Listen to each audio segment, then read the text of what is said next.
I would now like to request Shri V. Muraleedharan ji, Honorable Minister of State for Parliamentary Affairs and External Affairs, to enrich us by his kind address.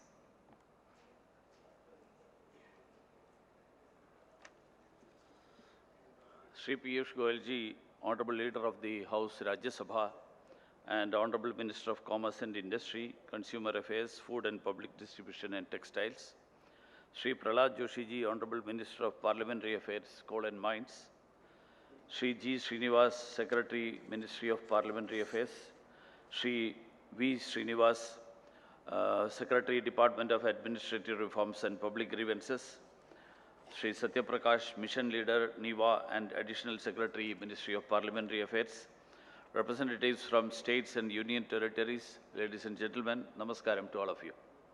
I am delighted to welcome you all to this two-day national workshop on the National E-Vidhan application to review the status of execution of the project across various state legislatures and union territories. Let me begin by appreciating the ambience here, which is so vibrant and pleasant. Thanks to all of you. Friends, today e-governance and information technology are the buzzwords. Honorable Prime Minister Shri Narendra Modi ji has often emphasized the importance of information and digital technologies for improving governance standards. It's not just governance, but the adoption of these technologies in almost every sphere of life has completely revolutionized the modern world. During the last 4 years as the MOS for External Affairs, I had the opportunity to visit almost 40 countries. From my interaction with leaders and legislatures, I can say this with immense pride, and that all of them, without even a single exception, have heaped praises on India and congratulated us for the digital transformation. Several countries, especially of the global south, have sought to emulate our efforts in the IT domain. Today, we are the leader in digital economy. New technologies like additive manufacturing, high-performance computing, and AI are increasingly coming into focus. AI alone is expected to account for 10% of India's GDP target of $5 trillion by 2025. We have pioneered digital public goods on a scale previously unimaginable.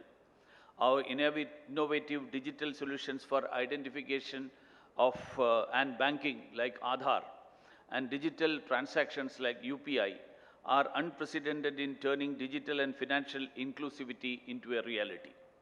In 2022 alone, there were 74 billion digital transactions through UPI in the country. India has one of the fastest growing fintech landscapes in the world, driven primarily by advancements in the digital payment segments. This transformation is evident from the 10 times increase in digital transactions per capita per annum in the past 5 years. Remarkably, 41% of the world's digital transactions actually happened in India. In such a scenario, we could not have afforded to lag behind when it comes to embracing technology in the functioning of the government. This is where NIVA was conceptualized and rolled out for making the working of state legislatures paperless.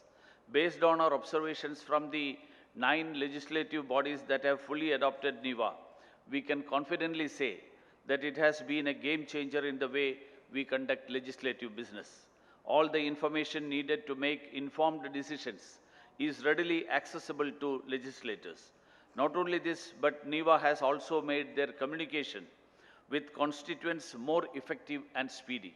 Friends, as we are moving ahead in the ease of doing business, it's of paramount importance to also move up in the ladder of ease of doing legislative business.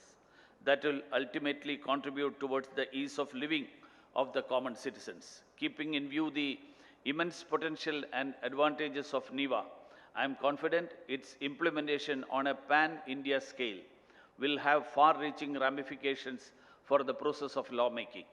NIVA will prove to be a valuable tool for our legislatures and our citizens. In conclusion, I hope and wish that the various legislative bodies in all the remaining states and union territories will follow the footsteps of the 21 legislative bodies that have signed MOU with the Ministry of Parliamentary Affairs for the execution of NIVA. Thank you. Jai Hind.